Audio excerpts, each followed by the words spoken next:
Hi Quarantinis, I'm so happy you joined me again for another Quarantine Tips with Terasa. Do you remember back in 2020 BC, before Corona, when working from home was like the most exciting thing, and now that's all we do, day in and day out? Yeah? We miss things. We're even missing things that we used to loathe. Like before work sometimes I come out and jump in the car and pretend I'm stuck in peak hour traffic.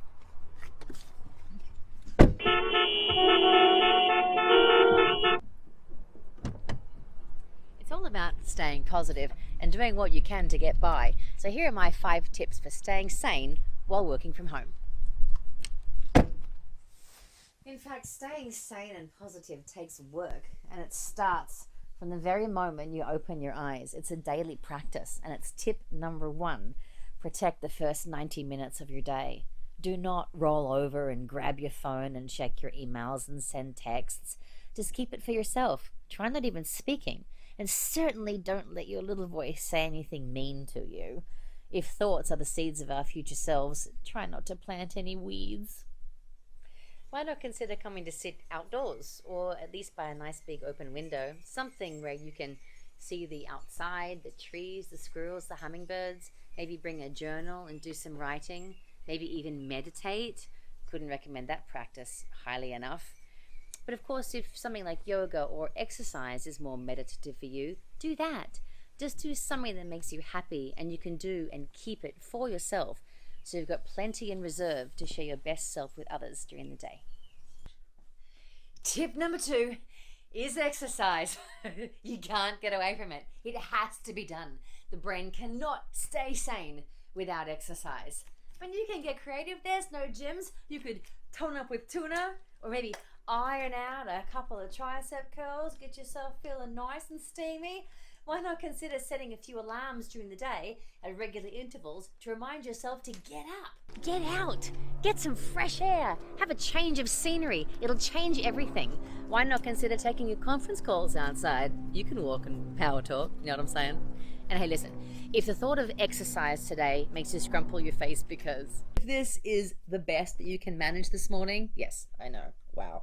But really, do not beat yourself up about it, because tip number 3 is all about self-love and self-care. It's very important that we start by getting ourselves out of the same sweatpants we've been wearing for the same 4 days. I know you know what I'm talking about. And we have to get dressed. We have to get dressed to lift our mood. So we can be all business on the top and raging party on the bottom, because nobody on WebEx or Zoom can see us from the waist down anyway. So do what makes you happy. It's very important to get dressed. It's part of our self-care rituals. Isn't that right, Ruby?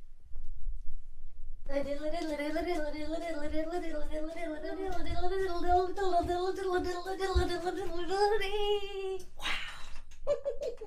And 4 out of 4 rubies agree that I am a far better human when I engage my spirit and my mind in simple things like showering, check, getting dressed, check, meditating, check, shaving your face or your legs, I'll do those 2 things tomorrow, or putting on your face, right?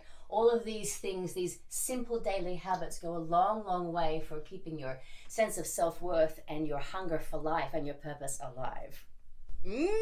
Hunger. That's actually tip number 4, because now we have plenty of time in the mornings to get up and make ourselves a nutritious breakfast, right?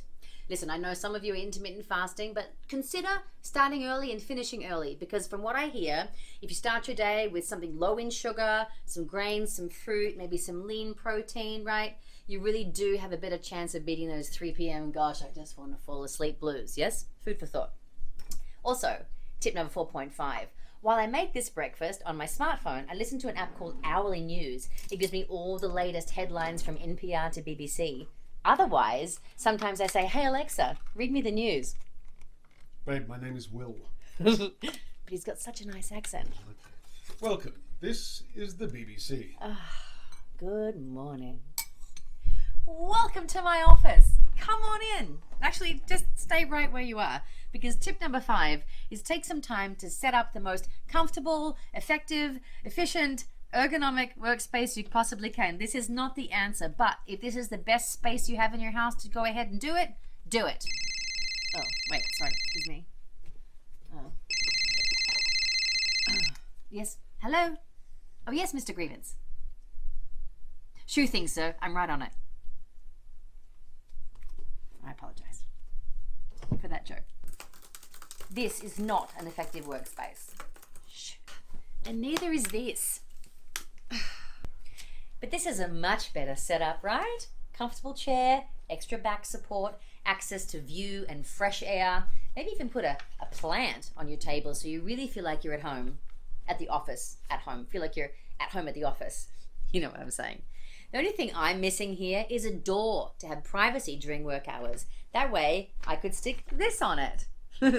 Maybe you're like me and you're working at home with your husband and your family. Tensions can arise, but I have a tip for that too. Create an imaginary co-worker to blame everything on. Babe, did you forget to buy toilet paper? No, I think it's Karen's turn. Bloody Karen. You're welcome. Ooh. Bonus tip. If you're not working with Zoom and their fabulous virtual background feature, you can always make your own.